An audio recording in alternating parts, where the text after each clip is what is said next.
একাদশী করছে আর ভুল করে একাদশীর দিনে জামাই ঘরে এসে গেছে। জামাই এলে মুরগির ঠ্যাং রাঁধো আর বাজার থেকে মটন আনো। এটা যারা করছেন নিজেরা হয়তো একাদশী করেন, এমনকি নিজেরা হয়তো নিরামিষ গ্রহণ করেন, যেমন এই কার্তিক মাসে নিরামিষ গ্রহণ করেন, শ্রাবণ মাসে শিবের নামে নিরামিষ গ্রহণ করেন, কিন্তু জামাই একদিন এলে দোকান থেকে কিনে আনতে হবে। অমন জামাইয়ের মুখে ছাই যে মাংস গিলতে চায়। কি ভুল বললো? সেই রকম ঘরে মেয়ের বিয়ে দেবেন। যদি আপনার মেয়ে নিরামিষ গ্রহণ করে, কৃষ্ণপ্রসাদ গ্রহণ করে, কখনো এমন ঘরে তুলে দেবেন না তার জীবনটা যেন নরক না হয়। আর এমন ঘরের মেয়েকে আনবেন না, আর এমন ঘরের সঙ্গে সম্পর্ক করবেন না। কৃষ্ণপ্রসাদ গ্রহণ করলে সেই রকম পরিবারে মেয়ের বিয়ে দেবেন, আর নিজের ঘরে সেই রকম মেয়ে আনবেন।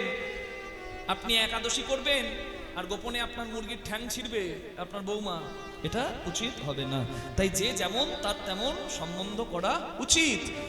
বেশি রূপে মজবেন না, বেশি এইটা দেখতে যাবেন না। জয় রাধে। তাহলে একবারে আমার বাবা গুনে গুনে দিয়েছে তোমার পায়ে তেল দেওয়ার জন্য, মুখকে একবারে উদ্ধার করে ছেড়ে দেবে। জয় রাধে।